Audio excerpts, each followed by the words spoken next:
අම්බුලුවාව කියලා කියන්නේ ගොවිජන කුළුණ සංකේතමත් වන ලෝ පුරාම ප්‍රචලිත ස්ථානයක්. එනිසා අම්බුලුවාවට වසර 30ක් සපිරීම නිමිති කරගෙන එක් ගොවිජන කුළුණ අභ්‍යන්තරයේ සිට ਸਰව රාත්‍රික පිරිත් දේශනාවක් දේශනා කරවාගෙන ඒ තුලින් හැම දිනාටම ආශිර්වාද පිණිස ඒ ਸਰව රාත්‍රික පරිත්‍රාණ ධර්ම දේශනාව අපි සංවිධානය කළා තිබෙනවා. ඒ වගේම ඊළඟ කාරණේ හැටියට අම්බුලුවාව පරිසරය තුල ඓතිහාසික වටිනාකමක් ඇති විහාරස්ථානයක් ආරම්භ කරන්නට කටයුතු සංවිධානය කළා තිබෙනවා. ගම්පොළ කියලා කියන්නේ ඓතිහාසික රාජධානියක්.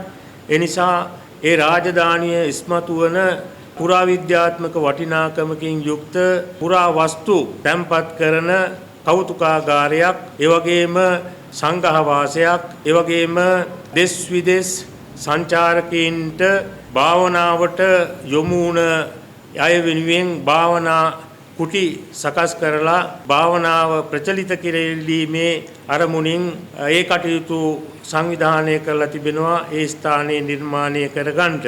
ඒ වගේම එය 30 වෙනිදා පෙරවරුවේ ඒ සුබ මොහොතින් ඒ කටයුතු ආරම්භ වන අතර දහවල් කාලයේදී අස්ගිරේ මල්වතු ඒ වගේම අමරපුර නිකාය, රාමඤ්ඤ නිකාය ඇතුළු ඒ නිකාය අත්‍රේම ගෞරවනීය මහානායක ස්වාමීන්ද්‍රයන්න් වහන්සේලා, අනුනායක ස්වාමීන්ද්‍රයන්න් වහන්සේලා සහභාගී කරවාගෙන 39ක පමණ ඒ සංඝසතු දානමය පින්කමක් සිද්ධ කරන්නට කටයුතු යොදා තිබෙනවා. ඒ වගේම 30 වසර සපිරීම නිමිති කරගෙන වෙසක් කලාපයක් අම්බුලුවාව ඒ ජෛව විවිධත්ව සංකීර්ණය තුල පවත්වන්නට අවශ්‍ය කටයුතු මේ වන විට සංවිධානය කළ තිබෙනවා. මේ මාසයේ අගභාගයේ දින 3ක් පුරාවට ඒ වෙසක් කලාපය නිර්මාණය කරගෙන සංවිධානය කරගෙන ඒ සඳහා රාජ්‍ය හා පෞද්ගලික ආයතනවල දක්ෂතා ඇති ශිල්පීන්ගේ නිර්මාණ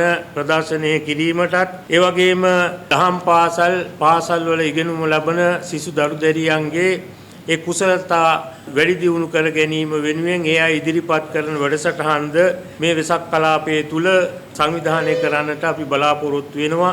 ඒ වගේම තොරණ, ඒ වගේම දැවැන්ත පහන් කූඩු ආදීන් සමන්විත වෙසක් කලාපය අම්බුලුවාව පරිසරයේ තුලදී 30 වසරක් සපිරීම නිමිති කරගෙන සිදු කරන්නට අපි කටයුතු සංවිධානය කරගෙන තිබෙනවා.